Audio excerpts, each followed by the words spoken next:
말씀의 비밀 안으로 저희를 모시고 말씀을 깨닫고 우리 영혼을 충만하게 하셔서 깨달음이 기쁨이 온 한 해를 기쁘게 할 수 있도록 저희를 축복해 주십시오. 주께서 함께 하시는 아름다운 시간이 되게 해 주실 줄 믿습니다. 하나님 고맙습니다. 우리 구주 예수 그리스도의 이름으로 비나이다.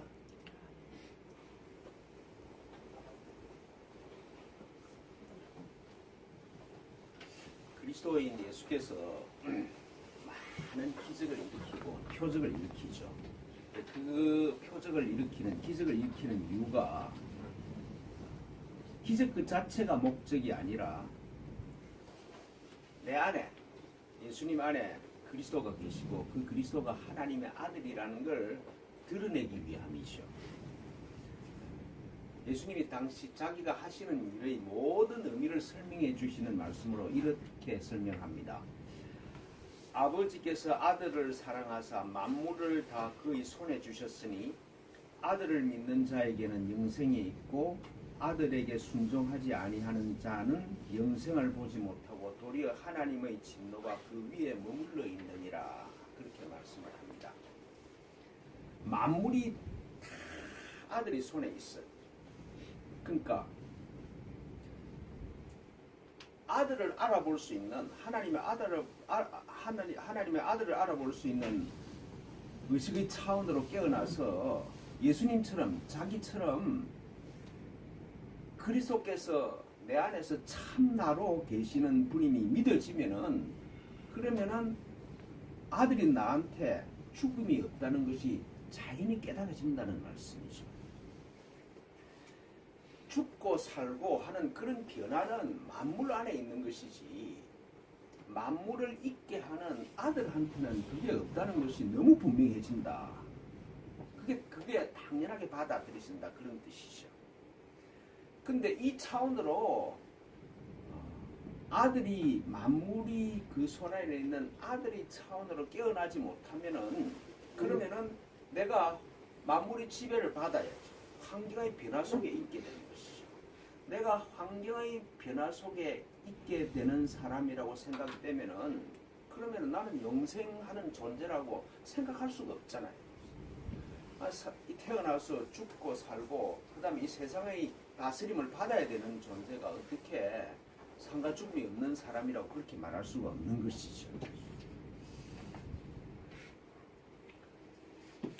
내가 이 세상에 태어나서 나이가 들어서 늙어서 죽는 것으로 내 삶이 끝나는 것이다. 환경의 지배 아래 고통을 당하면서 살아야 되는 존재다. 그리하면은 하나님이 진노 하나님 하는 하나님으로 다가올 수밖에 없잖아요. 하나님이 나한테 사랑의 하나님으로 안 다가와 맨날 병도 걸리고 아프고 고생하고 이런데 무슨 사랑만 있는 하나님이 되겠습니까? 하나님이 진노하시는 분으로 다가오는 것은 내가 하나님의 아들임을 깨닫지 못했기 때문에 일어나는 감정이지 하나님 당신 자신이 진노하는 그런 성품의 하나님이 아니라는 것이죠. 하나님이 진노하시기 때문에 내가 막 고생하는 것이 아니라 내가 하나님의 아들임으로 깨어나지 못했기 때문에 환경의 지배 속에 들어갔기 때문에 하나님을 그렇게 생각하게 되었다. 그런 뜻입니다. 그러니까 진노하시는 하나님이라는 이 개념은 사람이 만들어내고 교회가 이용하는 그런 관념이지 실제가 아니죠.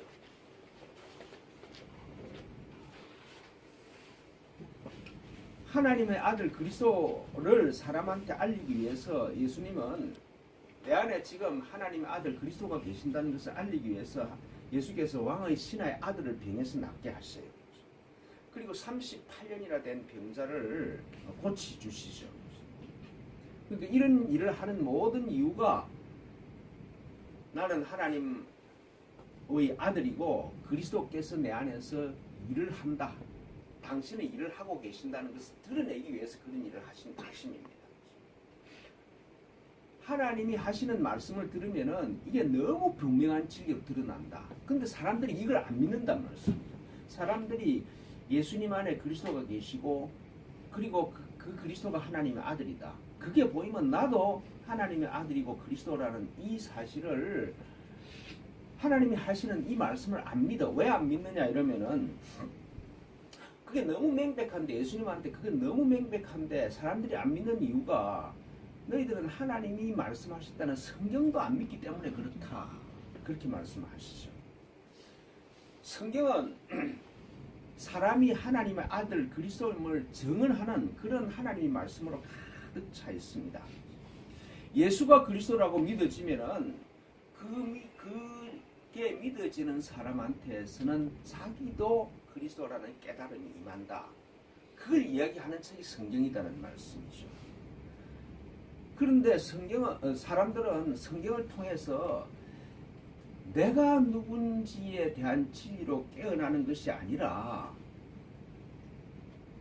기록된 문자를 절대시하고 제도로서의 교회와 교회 가르침을 절대화 삼는 그런 이상한 일을 한다는 것이죠.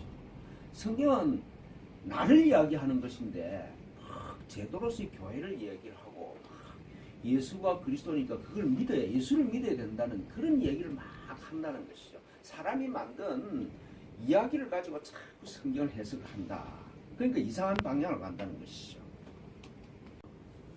정말 병이 낫거나 그 교회 다음에 부서가 되는 그런 소문이 있는 교회는 사람들이 구름처럼 몰려들잖아요. 다 의사도 못 고치는 병을 고쳤다. 그러면은 뭐 그냥 사람들이 모여들게 마련이죠. 예수님 때도 그랬고 지금도 그런 현상입니다. 그러니까 예수가 그리스도라는 이 진리가 나를 그리스도로 깨어나게 하는 것이 목표가 아니라 그런 일에는 아직 관심도 없는 것처럼 보이고 나한테 어떤 기적이 일어나는가 그게 관심사라. 그런 설명입니다. 예수님께서 산에서 오리셔서 제자들과 함께 앉으시니까 우리가 구름처럼 그 앞에 모여들어요. 이제 기적을 경험하겠다 그런 뜻이겠죠. 근데 이제 예수님이 다 앉아서 보시니까 이때가 마침 6월절이라 6월절이 가까웠다는 것을 예수가 아셨어요. 그리고 예수님께서 당신한테 몰려든 큰 무리를 보시고 나서 빌립한테 우리가 어디서 떡을 사서 이 사람들을 먹이겠느냐 그렇게 물으세요.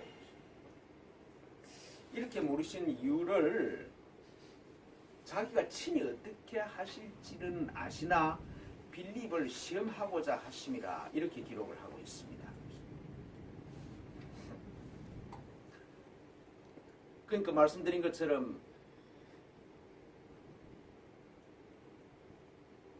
사람들이 몰려들어오고 지금 제자들의 관심은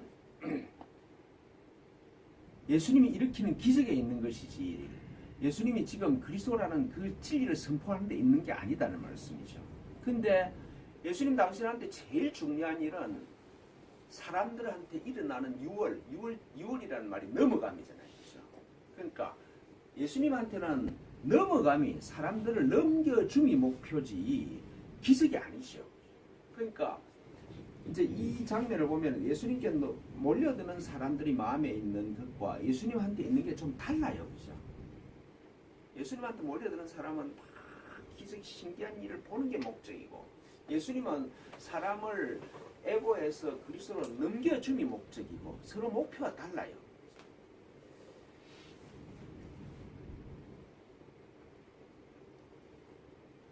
그러니까 예수님한테는 이 세상에 속한 사람에서 하나님의 나라에 속한 사람으로 그리고 애고에서 그리스도로 환경의 지배를 받아서 막 고생하는 사람에서 환경을 다스리는 사람으로 세상 안에 있는 사람에서 세상을 다스리는 사람으로 우리 마음이 불안과 불확실로 가득 차 있어요. 그런 사람에서 그 마음에 사랑과 확신, 기쁨이 가득 차는 사람으로 넘어가는 게 그래야 되는 거잖아요. 그래야 항상 어디서나 행복할 수 있는 거잖아요. 정말 이제 기적이 목표고 그게 내가 원하는 것이라 그러면은 이 세상을 넘어가는 것이 아니라 도리어 기적을 일으키는 사람한테 매이게 되는 것이잖아요. 기적을 일으켜서 돈이 많이 생겨서 그러면 더 세상 속으로 들어가지 세상을 떠나지 않죠. 아니 여기에 이게 막 좋은 게 많은데 왜 세상을 떠납니까? 그리고 그런 일을 해주는 사람한테 내가 더 매이게 되는 것이죠. 지금 막 그런 일이 많이 일어나고 있는 거잖아요.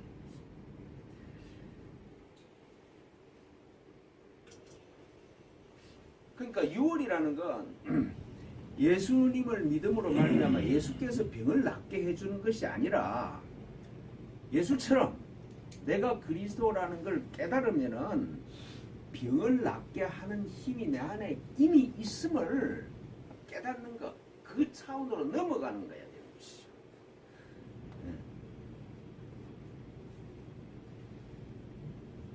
그러니까 예수는 우리 병을 낫게 해주시는 분이 아니라 넘어가는 길이 어디 있는지를 보여주시는 그런 분이라고 할 수가 있는 것이죠. 근데 이제 우리가 이 세상에 살다가 저쪽으로 넘어가야 되잖아요. 넘어가는데 아마도 제일 걸림돌이 되는 그런 문제가 우리한테 부족하다는 느낌이 너무 강한 거 아닌가 싶어요. 나를 쳐다보면은 돈이 너무 없어. 능력도 없어. 아는 것도 없어. 부족한 건 천지예요. 가진 것이 너무 없잖아요. 물질뿐만 아니라 다른 것도 참 이게 하여튼 내 주위에 나한테 부족하지 않는 게 없는 것처럼 보여요. 그렇죠? 예수님께서 자기를 따라온 제자인 빌립한테 어디서 떡을 사서 이 사람들을 먹이겠느냐 이런 질문은 삶의 부족함이 가득한 이 상황에서 그 부족함을 의식의 전면에 확 내세우는 것이죠.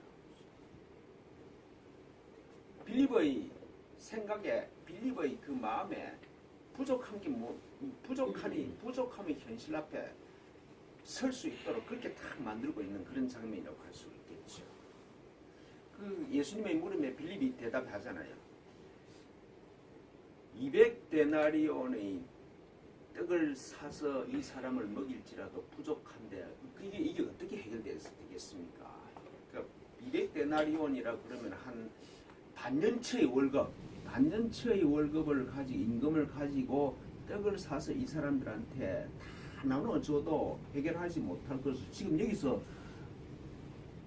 내보고 어떻게 하라고 나한테 질문을 하는 것입니까? 그렇게 묻는 것이죠.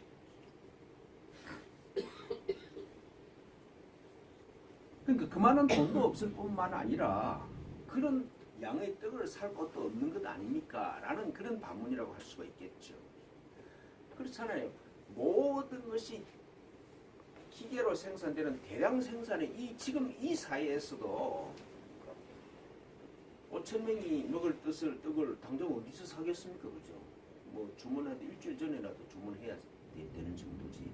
그리고 한 반년치의 월급 수천만 원 되는 돈을 어디서 갑자기 구하겠습니까? 그러니까 빌립처럼 대답하는 것이 아주 정상적이고 상식적인 대답이라고 할 수가 있겠죠. 빌립처럼 대답하지 않으면 이상한 것이지. 근데 이런 상황을 보고 베드로의 동생 안드레가 보리떡 5개와 물고기 2마리를 가지고 있는 아이가 하나 있는 것이 우리한테 있는 전부입니다. 그렇게 말씀을 드립니다. 그 안드레의 말을 들은 예수께서 잔디가 있는 곳에 사람들을 다 아마 주지 않게 하셨던 것 같아요. 그리고 그 수가 대충 남자만 한 5,000명 정도 되었다. 그러니까 적어도 남녀 아이를 합치면 한 10,000명 정도 되는 그런 숫자라고 할 수가 있겠죠.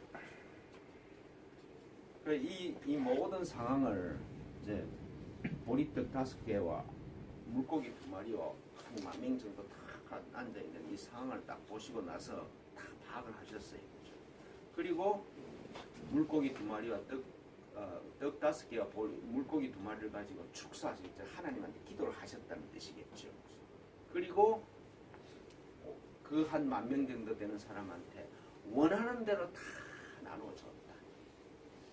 원하는 대로 다 나누어주고 원하는 대로 다 나눠줬으니까 참 배불리 먹었다는 뜻이겠죠.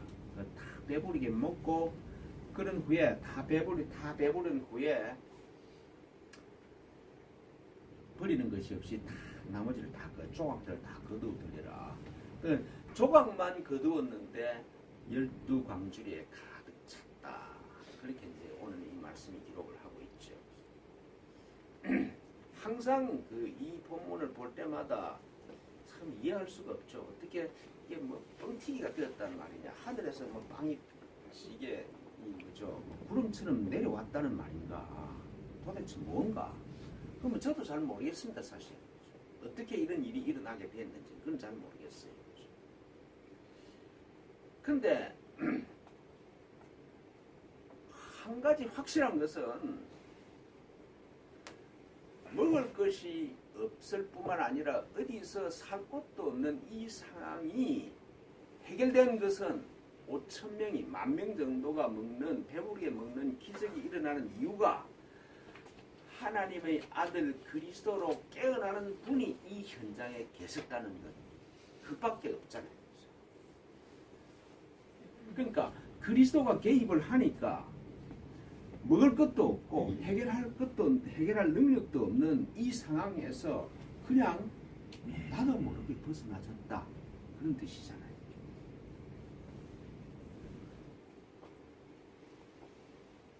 핵심은 이 상황에 내가 하나님의 아들 그리스도임을 깨달은 사람이 개입했다. 그게 유일한 해결책이죠. 그러니까 우리가 살면서 거의 매일 혹은 매 순간 부족하고 무능력하고 참 어떻게 하냐. 이 상황이 객관적인 사실이라고 생각이 되는데 근데 이 내가 부족하고 없는 이 사실이 객관적인 사실이기 때문에 문제가 되는 것이 아니라 내가 이 세상에 속한 에고라고 생각하기 때문에 문제가 생긴다는 것을 알려주시는 말씀이죠. 내가 이 세상에 속한 사람인 에고가 아니라 그리스도라는 정체성으로 깨어나면은 무엇이 부족하다는 문제가 해결되는 것이 아니라 아예 부족함이 없다는 걸 깨닫게 된다. 이런 말씀이죠. 그러니까 내가 아들이라 그러면은 부족함이 없는 아버지 집에서 있는 걸 갖다 쓰면 되는 것이다. 문제는 뭐 내 앞에 있는 상황이 너무 힘들고 어렵다는 데 있는 게 아니다. 그게 객관적인 사실이 아니라 내가 누군지가 문제다는 것이죠. 제가 자주 드는 예로 이런 것이죠. 돛담배면 조그만 파도에도 막 휘둘리는데 항공모함이면 태풍이 불 때 괜찮은 것이다. 문제는 파도에 있는 것이 아니라 배가 어떤 배냐는 게 문제가 있는 것이지. 파도에 배가 바다에 파도가 없을 수는 없는 일이니까. 그러니까 지금 내 상황이 너무 심각해. 너무 힘든 현상 같아. 그게 객관적인 사실이 아니라 내가 이 세상에 사는 사람이라고 나를 정의하기 때문에 이게 문제가 심각해진다는 것을 그걸 알려주시는 그런 장면이라고 할 수 있겠죠. 아들이면은 부족함이 아무것도 없어요. 내가 없는 집에 태어나서 막 돈으로 고생하지 금수저 집에서 태어나면 돈으로 고생 안 해.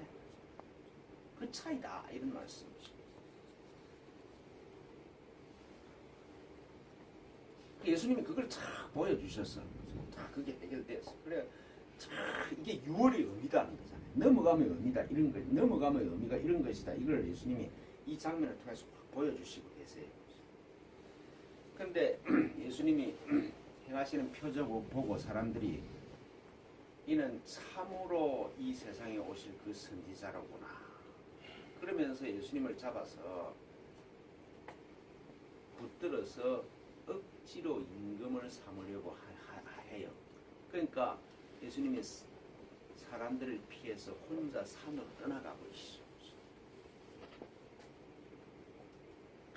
사람들을 넘어가게 하기 위해서 아버지 집으로 이 세상의 집에서 아버지 집으로 넘어가기 위해서 기적을 보여주셨는데 근데 그게 중요한 게 넘어가는 게 중요한 게 아니라 요 사람만 붙들면은 그러면은 기적을 일으키고 문제가 해결되겠구나 이렇게 생각을 했다는 것이죠. 그러니까 자기 때문에 도리어 사람들이 못 넘어가. 그러니까 예수님이 사람들 피해버리죠. 산으로 홀로 가버리신다. 그런 말씀이죠.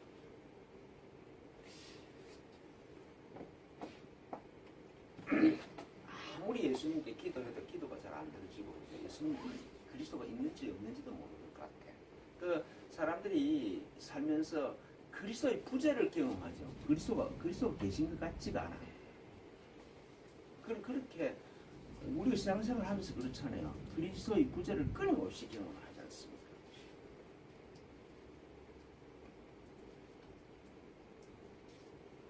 근데 이 장면을 보면 왜 그리스도의 부재를 경험하는지를 딱 설명해 주시는 그런 말씀이죠. 내가 그리스도임을 깨닫는 것이 중요하지 그리스도가 내 앞에 있는 게 아니라 이 말씀입니다. 그렇죠. 누가 나의 병을 낫게 해주는 게 중요한 게 아니라 그게 진리가 아니라 병을 낫게 할 힘이 내 안에 있다는 걸 깨닫는 게 중요하다는 말씀이죠. 항상 이곳에 가서 행복한 게 아니라 내 존재 자체가 행복하다는 걸 깨닫는 게 중요한 것이다. 그렇기 때문에 예수님의 부재를 통해 그리스도의 부재를 통해서 내가 그리스도로 깨어나게 된다. 그렇죠. 예수님이 지금 산으로 홀로 피하는 것도 넘어가라는 그런 가르침이다. 그런 말씀이죠. 제가 거의 매주 설교에서 말씀드렸다시피 내 마음에 있는 모든 생각과 감정들을 대상으로 바라볼 수 있으면 지금 내 마음에 이게 지나가고 있다. 내 마음에 이런 감정들이 지나가고 있다. 이러면 내 마음에 있는 생각과 내 감정과 나는 달라요. 그죠? 다르잖아요.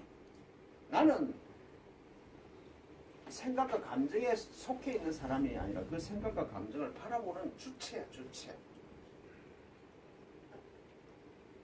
그럼 나는 이 감정 안에 있지 않아. 이 생각 안에 있지 않아. 나는 세상 안에 있지 않아. 세상을 바라보는 사람이지.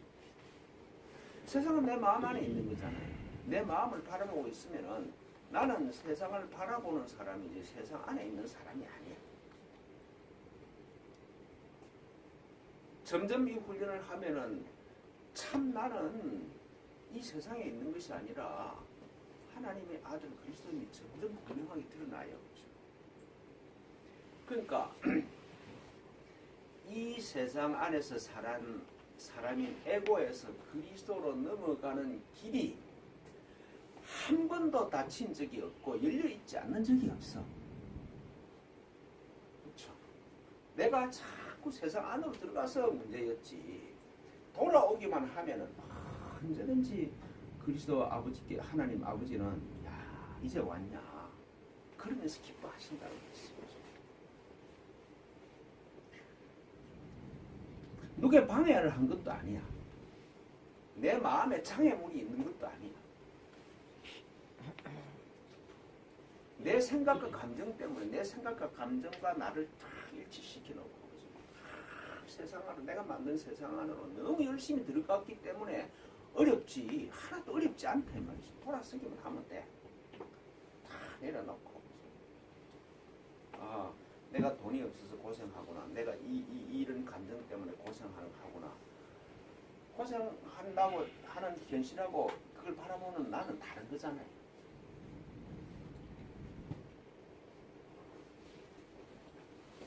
(6월은) 넘어가면 지금 여기서 가능한 일이에요. 항상 예수께서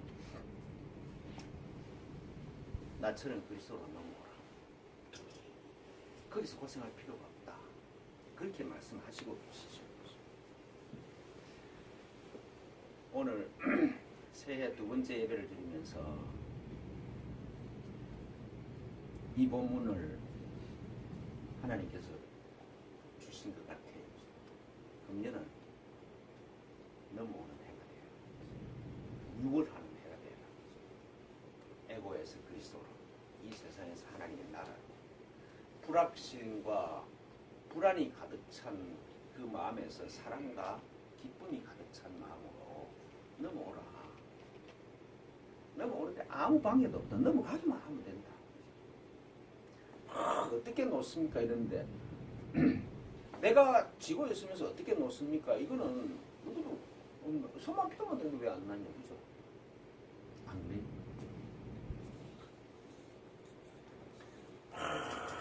풀을 지고 어떻게 놓을까 안 그래? 이 풀을 지고 어떻게 놓을까 안 그래? 근데 이게 뜨거운 줄 알면 나아요, 그죠? 자연히 놓지. 그러니까 내 생각과 감정이 불뜨거는 줄 알면은 자연히 나오면 돼. 안 나오면서 어떻게 놓을까 이러면 방법이 없는 거잖아요, 그죠? 안 그런가? 그럼 나오면 돼.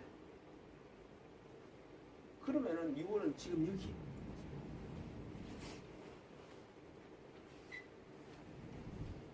오늘 본문에도 그렇잖아요. 6월을 보여주면 예수님 붙잡고 니만 있으면 되겠다. 나를 잊어버려. 이걸 붙잡아. 안 붙잡으면은 뭘 안 붙잡으면은 그리스도 안으로 떨어지게 되어 있는 거야. 6월은 그냥 일어나는 거야. 하여튼 금년 지나면서 6월이라는 게 엄청 쉬운 거구나. 내 마음의 고집만 버리면, 내 마음의 생각만 버리면 자연적으로 일어나는 것이구나. 이게 깨달아져서 정말 기쁘게 사는 그런 한 해가 되기를 축원합니다. 아버지 집에 없는 게 없어요. 우리 중에 저를 포함해서 우리 중에 한 사람이라도 아버지 집에 도달하고 있으면 세계교회가 엄청 부흥할 거예요. 엄청 좋아질 거예요. 아버지 집에 있는 걸 무한하게 쓸 수 있을 테니까. 그런 신비를 보여주는 것이 우리가 사는 의미고 교회가 있는 의미 아니겠습니까? 그렇죠? 그런 하나님의 뜻이 이루어지는 복된 한 해가 되기를 기도 열심히 하시고 잘 살기를